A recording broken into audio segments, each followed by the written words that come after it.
ایک غریب درویش برسوں سے اللہ سے دعا کرتا آ رہا تھا۔ اس کی دعا نہایت سادہ مگر عجیب تھی۔ اے پروردگار، مجھے بغیر محنت کے رزق عطا فرما۔ سال گزرتے گئے، نہ دولت ملی نہ آسائش، صرف بھوک اور صبر اس کا مقدر رہے۔ ایک دن کچھ ایسا ہوا جس کا وہم بھی نہ تھا۔ اچانک ایک موٹی تندرست گائے اس کے آنگن میں آ گھسی۔ درویش سجدے میں گر پڑا، آنکھوں سے آنسو بہنے لگے۔ اے اللہ، تو نے میری دعائیں قبول فرما لی۔ اسے یقین ہو گیا کہ یہ اللہ کی طرف سے غیبی رزق ہے۔ چنانچہ اس نے گائے کو ذبح کر دیا۔ ارادہ یہ تھا کہ اس کا گوشت غریبوں میں تقسیم کرے گا، مگر قسمت کو کچھ اور ہی منظور تھا۔ کچھ ہی دیر بعد ایک شخص چیختا چلاتا وہاں آ پہنچا۔ اس کا نام حامد تھا۔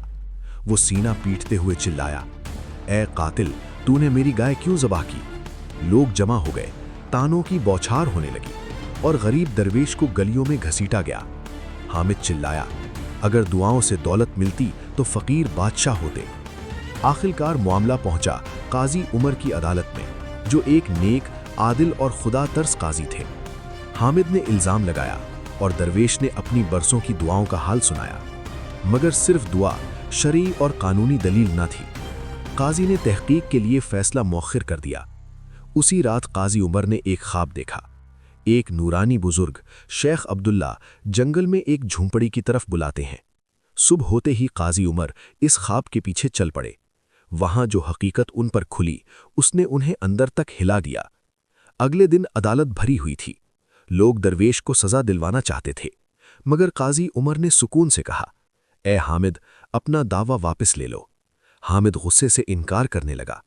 تب قاضی نے چونکا دینے والا حکم دیا، اپنا سارا مال اس درویش کے حوالے کرو، تمہاری بیوی اور بچے اس کے سپرد ہوں گے۔ لوگ حیرت سے چیخ اٹھے اور قاضی پر ظلم کا الزام لگانے لگے۔ تب قاضی عمر نے سچ ظاہر کیا۔ کئی سال پہلے حامد نے اپنے مالک کو قتل کر کے جنگل میں ایک بڑے درخت کے نیچے دفن کر دیا تھا۔ اس کا سارا مال ہڑپ کر لیا اور اس کی لونڈی سے شادی کر لی۔ وہ مقتول شخص اسی درویش کا باپ تھا، اور وہ گائے، وہ کبھی حامد کی جائز ملکیت تھی ہی نہیں۔ بالآخر انصاف ظاہر ہو گیا۔ حامد کو اسی درخت کے ساتھ باندھا گیا جہاں اس نے اپنا جرم چھپایا تھا، اور اسی خنجر سے اسے انجام تک پہنچایا گیا جس سے اس نے قتل کیا تھا۔ چھپا ہوا راز کھل چکا تھا، مظلوم سرخرو ہو گیا اور ظالم تباہ ہو گیا۔ یہ کہانی ہمیں سکھاتی ہے کہ اللہ کی ستاری بہت وسیع ہے، مگر ظلم کبھی ہمیشہ کے لیے چھپ نہیں سکتا۔ صبر کرو، نیکی کرو اور اللہ پر بھروسہ رکھو۔ انصاف چاہے دیر سے ملے، مگر ضرور ملتا ہے۔ اللہ ہمیں ہر ظلم سے محفوظ رکھے اور حق کے راستے پر چلنے کی توفیق دے۔ آمین۔